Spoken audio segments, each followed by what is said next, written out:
You have been given quite a lot of roles in this administration. Yeah. Look, no offense to these guys, but I have seen the before and after pictures of Secretary of State Blinken and former NSA Jake Sullivan.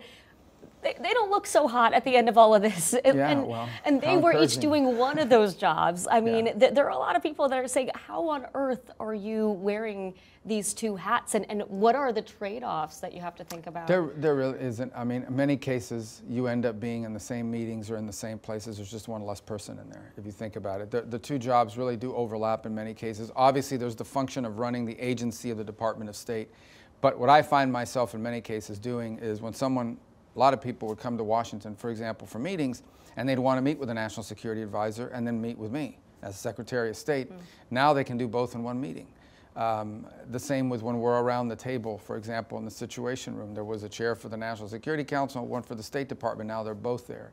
Are you doing more time at the White House than traveling abroad? Well, when there's a conflict, yeah. I mean, and so what we've had over the last couple of weeks is we've known that there might be something breaking out in the Middle East, and then we had to manage our role in it. So yeah, you spend more time there in that regard. But I go to the State Department almost every day because we have a lot of bilateral meetings with foreign ministers that are coming to town, so I go and see them over there. Well, and the but it's pretty NSC seamless. has changed a lot under you, and I think a lot of people know what the Secretary of State role is, but how do you envision what does the Marco Rubio NSC look like? Well, it's not the Marco Rubio NSC, it's the Donald Trump NSC, and what its job is to coordinate the agencies to execute the president's mission. So it's the conductor of an orchestra. The NSC doesn't play the clarinet or the flute or the violin. Its job as the conductor is to make sure that everybody is playing the sheet music based on their instrument.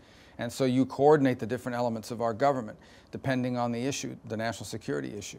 So if it's in this case, what's happening over the last couple of weeks, it's making sure the Department of Defense, the Department of Treasury, the Justice Department, all the different elements of government are represented around the table, and each of them have a piece or something they're supposed to be executing on and are doing their part.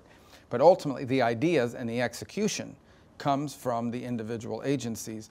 The job of the National Security Council is just to coordinate that, to ensure that all of the agencies are working together and doing their part of the broader strategic plan. And we have a great team at State too, so it kind of works seamlessly. It's worked very well so far, and I think the outcome proves it here with regards to what we've seen with Israel and Iran.